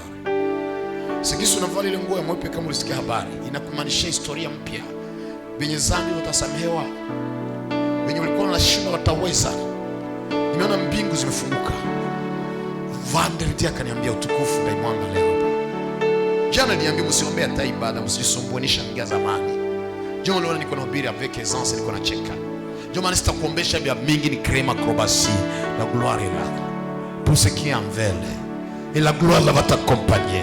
Wapi kutaona gisi vya charité. Tu vas voir la paix du cœur. Utasikia mwili ya gloire inaleta guérison totale kwa mwili. Gloire ya mkutanza même de minuit jusqu'à 5 heures na uchoke. Gloire ya pole itakushukia utasaba ndoto. Gloire itakushukia mwenye alikuwa anasema ustahili. Ora bakrova sahila bea. Elle est là dans la salle. Elle est là. Lorsque Zaï avait vu la gloire de Dieu, ben il y a bien 5 minutes, oui, ça commence. Ça c'est la gloire. Inakuwa na kilo sana. Nikashuka kwa maisha yako, familia mzima, dunia mzima itajua wewe. Gloire ya Bwana inaleta richesse, inaleta protection, inaleta kibali. Allez recevez cette gloire, recevez la gloire de Dieu. Et Jésus a dit la gloire que le Père m'a donnée, je me l'ai donnée. Inatembea mstari kwa mstari, itakuingilia. Ulishasokanya upako uyapokea gloire. Yeye ina gloire si toi. Unasikia angel huyu baliwaza nini kupatia hizo franga zote? Angel baliwaza tu kupatia huyu kazi ya pata hapo. Balianzaye kwa huyu. Balianza kayo huyu apate kukoma. Ezali kambo ya gloire. Ezali kambo ya Shekinah de Dieu. Yali karo fadia. Yereba sopradia. Mtoto wa Mungu moja limba nyimbo akasema, "Enseigner je vois la Shekinah." Ça je n'ai pas parlé comme j'ai Zoé. J'ai voulu enseigner en Swahili que tu comprennes. Puisque ce mot-là est bref, ça te complique. J'aime la gloire. L'onction est là, mais l'onction est particulière. Mais j'aime la gloire. La langue ya mtu kuna gloire isabo. Ile prophétie na circuit na gloire. Ayakosa paria. Ile mélodie accompagnée par la gloire. Ile sauce accompagnée par la gloire. Ile beauté qui a la gloire. Et une maison qui a la gloire. Iraka la gloire de Dieu couvre toute la terre. La gloire de Dieu couvre toute la terre. Allez, receive now. Haiko faveur de Dieu alikuwa na gloire. Sa gloire itafika, kinywa chako itafunguka. Utaisikia glory. Utasikia gloire pakatala. Zelapo sopadi. Yerekabostakata. Yerakokosatala. Utazaomba na machozi kwa kutoka. Zan palonksio sasa za la gloire. Utazaimba tena nyimbo, nasikia magoti na regea. Gloire. Ça fait longtemps qu'il y a quelqu'un qui a toqué à Bible. Allez, commence à recevoir la gloire. Commence à prier. Seigneur, je suis prêt. I want your glory. J'ai besoin de ta gloire. Oh, kapapapararia. En sérieux, je vois la Shekinah de Dieu. Unaisikia kwa nyimbo. Ile ni nyimbo ya Francis. Lakini utaishi leo. Na maisha yako yote na La gloire va t'attirer les bonnes choses. La gloire de Dieu. Aiko bote jona kosa. Aiko tai jona kosa. Aiko masomo jona kosa. Aiko frasa jona kosa. Aiko karama jona kosa. Ulikuwa kosa kitu kwa gloire jo. Gloire jo haikuwa. Aliniambia mtoto wangu angalia. Na même Dieu j'ai la puissance. J'ai le règne mais aussi j'ai la gloire. Appelle Adobia. Pray for the glory. Pray for the glory. Pray for the glory. Omba. Bwana nipe glory yako leo. Sitatoka hapa na unipe glory yako. Baba sitatoka hapa bila glory yako. Sitatoka presence yako bila glory yako. Baba sitatoka hapa nipe glory yako. I don't quit you about your glory. Je ne quitte ici sans ta gloire. I want your glory. Je veux ta gloire dans mon foyer. Je veux ta gloire dans les démarches. Je veux ta gloire. Ta gloire chaque jour dans ma vie. Inaanza kazi kabisa. Yapo shata la prada pia. I love the glory. Niliambia Baba mbona ndio msio kazi hapana. Ya l'onction et la gloire et papa. Kana watu hawezi kasia mabia. C'est la manifestation de Dieu. Dieu va apparaître dans ta vie. Dieu va rapiditer les choses. Ce qui était là doit être souple. Aura des cris frata fracatala. Ziko tokoto la via. Yereka palabra via. Tu seras musée de Dieu. Venez voir ce que Dieu a fait. Comme il s'y va de l'eau d'Asdane. Venez voir. J'aime ce que Joseph a dit. On va y traquer, on a la gloire. Kaya pora de via. Si ma vie sur le message qu'on a écrit. Ici, on va kukala. Usipoteze utukufu. Tiendo tomo kwenye mtongo. Omba. Baba glory yako. Isiondoke Baba. Isiondoke Baba. Imajaliwa utukufu wako isiondoke. Utukufu wako isiondoke. Irapa pari de beria. Ayere koso kata. Yendelebo saparia katolaria. Ule malaikalo msimamisha tupoteze hii. Usifatane na caprice zake. Yekaba la ushabaudalia. J'aime la gloire. I love the glory. I like it. J'aime la Shekinah de Dieu. J'aime la Shekinah de Dieu. J'aime la gloire. Quand la gloire descend sur ta vie. Joseph. Tu dois trouver la gloire, ma sœur. Oui. Love your glory. La gloire, c'est la manifestation de Dieu. Il te pousse à réaliser des grandes choses invisibles. Pour te réaliser, tu viens de réaliser. Dans peu de temps, utafanya vitu vya mpaka kufanyaka. Utafuka niveau ya franga la kusaka. Tu vas voyager avec des tapis rouges. Tu vas te retrouver avec les grandes personnalités au monde. Dans ton domaine, dans ma prédication, on va t'afficher coup par carte moya avec les grands hommes de Dieu de rêve. C'est la gloire qui fait la différence. C'est la gloire qui fait la différence. I want your glory. I want your glory. Give me your glory. Je vais voir ta gloire. Je vais voir ta gloire dans ma vie. Je vais voir ta gloire. Je vais voir ta gloire. Je vais voir ta gloire. Je vais voir ta gloire. Je vais voir ta gloire dans la chaîne de cette église. I want to see your glory. Ma sœur prie que kinatuma mahitaji zako ajiliwe. Puisqu'il n'y a pas de gloire, Dieu pourvoira à tous nos besoins selon sa richesse avec gloire. Ase Mungu ajilia yake mahitaji kwenye gloire ya iko. C'est-à-dire kama kuna gloire ndio Mungu atakujilia. Unaomba maombi haina gloire. Et mon Dieu pourvoira à tous nos besoins selon sa richesse avec gloire. So if you don't have glory, si tu n'as pas la gloire dans tes prières, Mungu hawezi kusikia. Anataka one gloire kweye. Kisha gloire yake tu nitatura madala dia. Erika tova la pari de veri. Aya baba monte la langue. Monte la langue. Gloire ya Bwana itatosha matashe. Itatosha masikatrice. Itatosha reputation mbaya kutilia. Gloire ya Bwana itatire gloire ya Bwana. La gloire de Dieu couvre toute la terre. La gloire de Dieu dans ton intelligence. The glory of the Lord. Ça fait longtemps aussi que de gloire. That is in your life. Simamisha mjakazi kwa animation mais on est simama. Oui. J'aime la gloire de Dieu. Oui. Yes. Cinnamon mepili. I love it. I love the glory.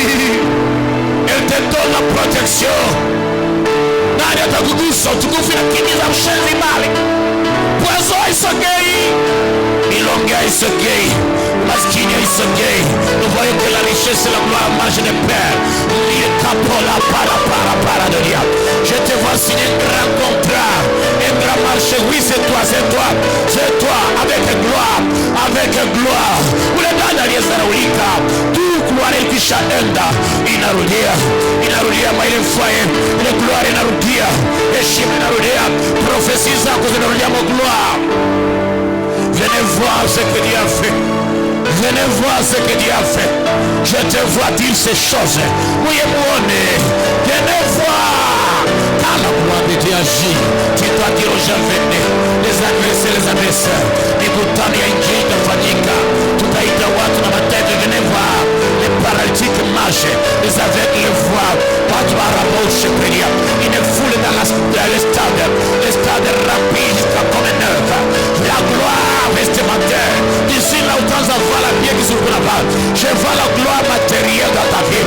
Je vois la gloire professionnelle. Je vois la gloire géographiquement. Je vois la gloire élite au pays. On appelle la gloire. Utavala mpaka wanasema ni ngapi? Gloire ya nyumba ya kalandani. Non.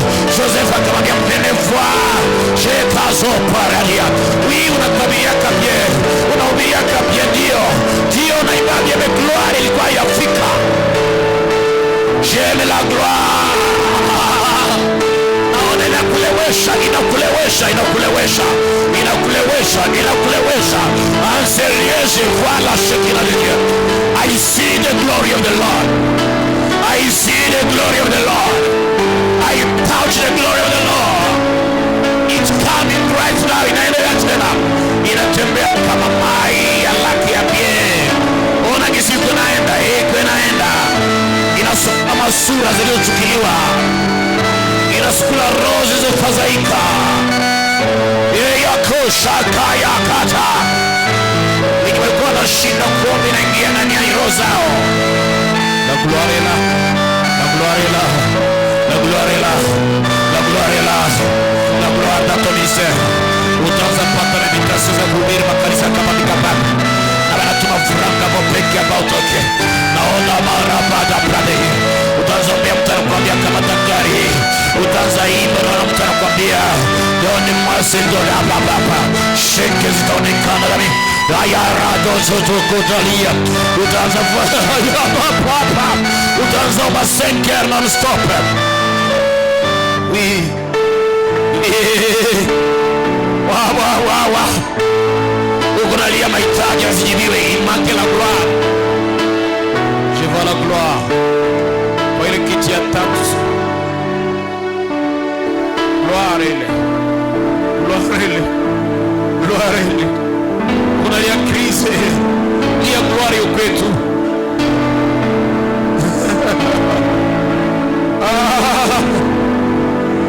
Ilikuwa jene ya upeke zamani kwa ushajibiwa. Jene zako ziko na gloire. Receive it.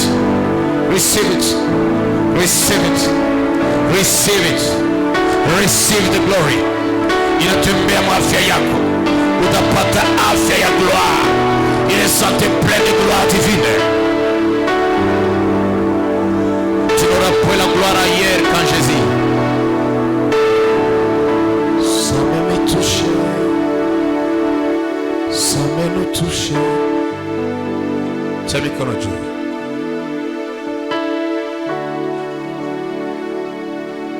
Nikombe najua size ni bana bali wanataka kwenda kwa marenyo za wazazi. Lakini nikombe gloire. Baba nashukuru kwa kuwa umefanya uliyosema. Gloire ingie kwa hii botei olewe. Ndio ile. Wale wanahitaji kuolewa, gloire inaingia msura zao, kwenye majina zao. Recevez la gloire. Dieu. Gloire divine, oui.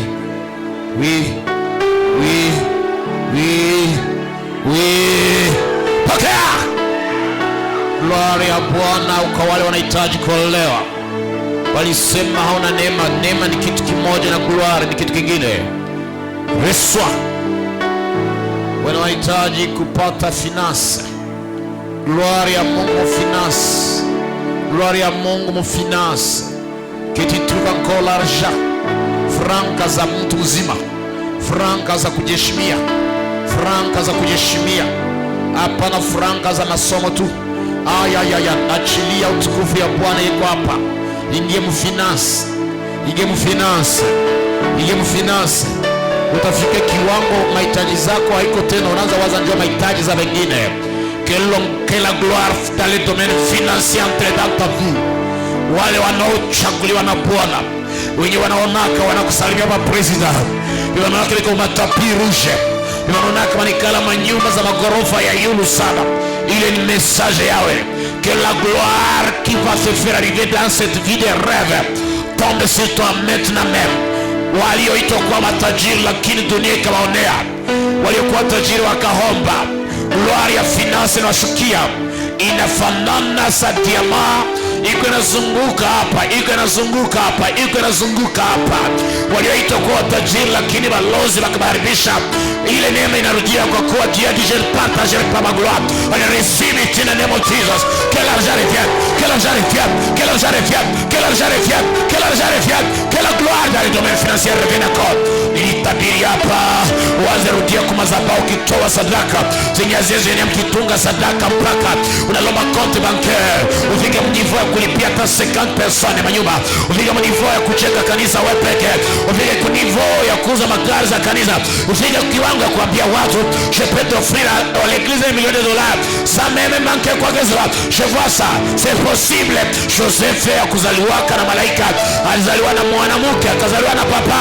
Je crois ce que tu as fait à Joseph, à Salomon, ce qu'il a fait au prophète de ma génération, il va le faire. Reçois ça.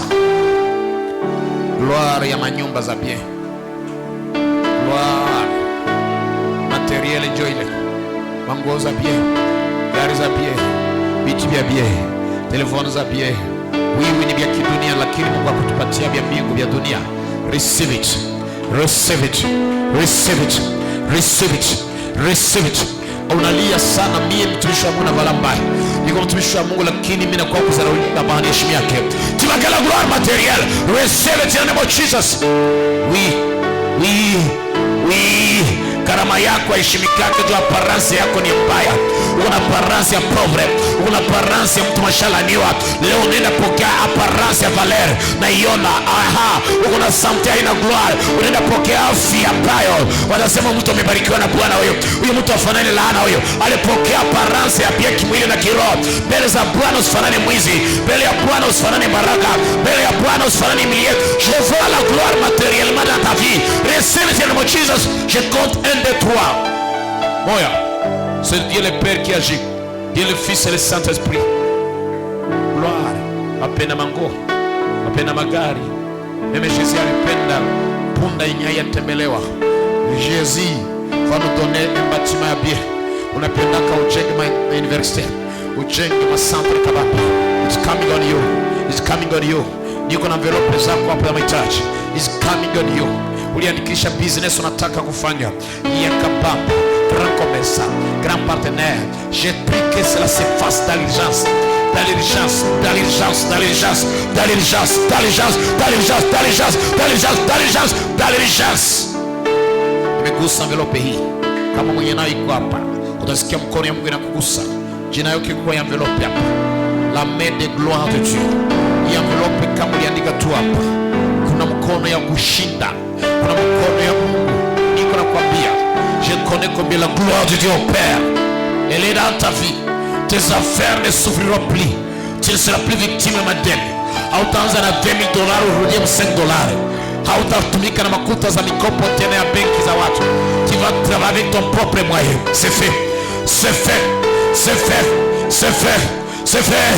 C'est fait. Ulizaraulika miaka mingi, inaisha. Inaisha, inaisha, inaisha, inaisha. Anakuingiza mtel promise. Anakuingiza mtel promise. Unaingia mtel promise. Tu rêves de grandes choses, de faire. Ça fait longtemps on rêve kama tulikupa. Una rêve kama ministère capable. Una rêve kama walifanyia Mungu nini? Ule Mungu amekukujia hapa. Alors que ils ont train de finir cette occasion. Mtu wa mwisho pokea neema hiyo. Mtu wa mwisho pokea gloire. Upokee neema kuibaka. Pokea mimba ya gloire. Pokea mzazi ya gloire. Je ne te vois plus malheureuse jamais. Je ne te vois plus humilié. Tu vas sentir un manteau ya mpya, manteau ya upako ya unabii. Je te vois prophétiser vitu vya kweli. Je vois le manteau prophétique, la gloire prophétique, la gloire prophétique, la gloire prophétique. Esprit de prophète ananiambia unatuachia nini shia tupatie kazi hapa. Naona upako ya gloire. Ulikwisha kuwa prophète tu bien kusikia bisikia. Leo nenda kwa prophète authentique, rempli de la gloire. La prophétie remplie de la gloire. La prophétie remplie de gloire, la prophétie remplie de gloire, la prophétie remplie de gloire, la prophétie remplie de gloire. La repasso prakatalia. Naona nabii wa kwanza ule amepokea, wa pili amepokea gloire. Utaanza sema maneno anakuambia ukosi unanijua. Naona sikujue, gloire ya Bwana imenionyesha macho. Naona unaokia mkono mikono anakuambia douleur na disparaître. Naona unaambia kilema simama utembee. Ça c'est la gloire dans tes voix, dans ta bouche, dans tes oreilles, la gloire dans tes pieds. Walio winda na magonjwa inadisparaître. Shukuru Bwana.